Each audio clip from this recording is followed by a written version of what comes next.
Hello everyone, and welcome back to Lesson 5, Uses of AI. In this video, we're going to be talking about AI for good. So let's get right into it. Now, making sure AI is safe is a very important concern in itself. Now, we also want to ensure that AI is not just safe, but actively used for good. There are many ways to use AI for large-scale benefits. So let's look at the 5 categories of AI for good described by Microsoft and some of the major projects in each category. First up, we have AI for Earth.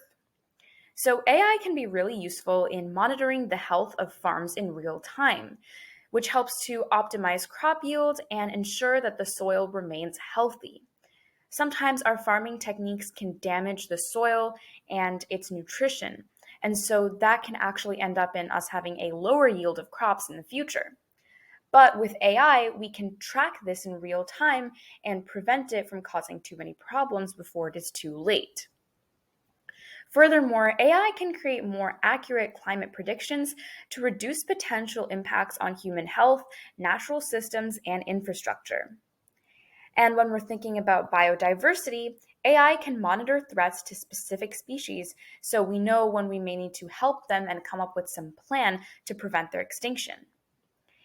And finally, AI can model Earth's water supply to protect and preserve access to clean water, which is very, very important for hygiene and overall survival. Next up, we have AI for health. So computer vision and deep learning can be used to advance disease prediction and diagnosis methods, as we have mentioned in some of the past videos. Furthermore, knowing the necessary effects of medicines helps us to figure out what receptors in our body those medicines need to target. So once we give AI this information, it can model what the molecule should look like.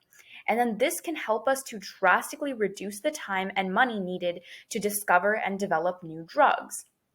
And then, since it takes us less time to actually find out what these drugs are, we can better evaluate toxicity and potentially dangerous side effects. And ultimately, that helps us to produce new medicines faster and make sure that more people have access to it. Furthermore, medical chatbots can give medical advice to people in need. It can also help out doctors to compile medical information for easier access, especially when there are a lot of patients that need to be seen and not enough time to fully understand each of their backgrounds. And chatbots can be really useful for people in medical emergencies that are waiting for further assistance. And it can help to bridge language barriers for patients that may not be able to receive care since they're not able to properly understand their doctors. Number 3 on our list is AI for accessibility. So AI can be really useful for converting written language to Braille for education access. Braille is one of the best and easiest ways for blind people to access educational materials. But at the same time, converting textbooks to Braille can be really lengthy and expensive. So AI can help out in that process. And also, AI can be really beneficial for converting text to speech and reading things out loud for blind people in case Braille is not another available option. Then we have enhancing document and text layouts. So some people may have disabilities like dyslexia that affects how they can read.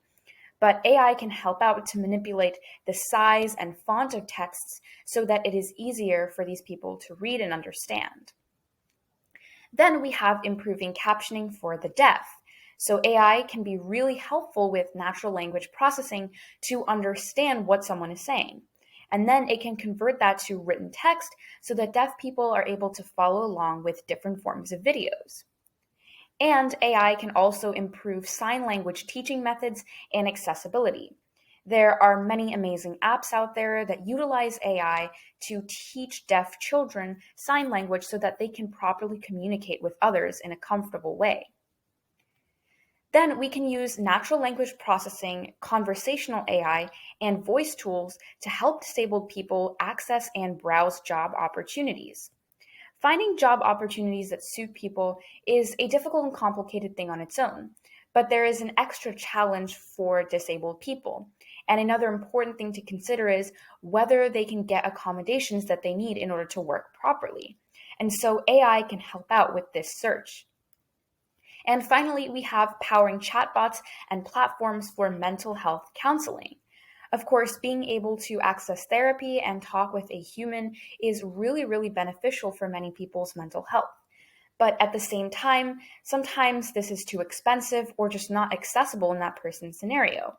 So, chatbots can be a different alternative that can still help out in these situations.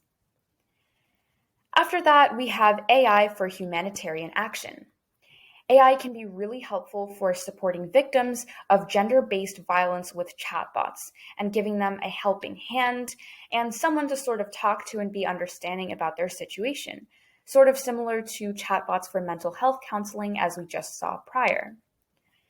Then AI can help to search surveillance cameras and videos for human rights abuse and make sure that justice is properly served to these people. And we can do so by using computer vision and convolutional neural networks to analyze this visual information. Then we can have chatbots and facial recognition to reunite families separated in major conflicts like wars. Being torn away from your family can be really, really traumatic. And it can be even harder to find your family and get back together, especially if you may be a young child or may not know the full details of how to contact your family. And so AI can greatly help with this process. With AI, we've also been able to power sound-based systems to identify the suspected use of internationally banned cluster bomb weapons. And AI can recognize this just based on the recordings of explosions in war zones. AI can also aid with aerial mapping to enable relief programs faster and more effectively after disasters. And finally, AI helps out with scanning, translating, and sorting forms for refugees. There is a lot of paperwork to be done for refugees to get the proper care and assistance that they need. And staff may be overflowed, especially with global conflicts where a lot of refugees are seeking help. And so AI can assist in this lengthy process, and then human staff can focus on the clients more. Our last category is AI for cultural heritage. AI has been used to improve services to teach and translate endangered languages. Some languages may be at the risk of dying out because the people who are speaking it are slowly decreasing, and it's not getting passed down from generation to generation as much. But with AI, we've been able to teach it to more people and help them to embrace and celebrate their cultural heritage and appreciate this language. Then, AI has been used to enhance digitally preserved historical sites and provide an immersive and interactive educational experience. So again, people can celebrate this heritage more, even if they're not able to visit that historical site in person. And finally, we have Interwoven, which is a project showing global connections to South Asian textiles, using AI to intuitively represent artworks from different cultures and mediums. And we will also have a link in the description of this video to learn more about Interwoven and explore it. And I would definitely recommend that you check it out if you're interested. Okay, so that concludes today's video, and this is actually the last video of this 15-part series.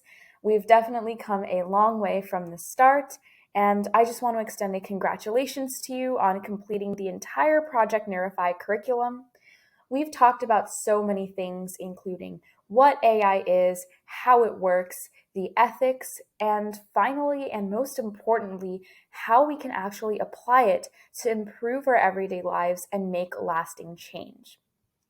I hope that you really enjoyed this series. It has been an amazing journey learning all of this with you guys, and I hope that this was able to foster your creativity and innovation for this field. And now, if you ever have a conversation with someone about AI in the future, you'll definitely be able to tell them a lot. So, that is all for today, and thank you so much for watching. Bye!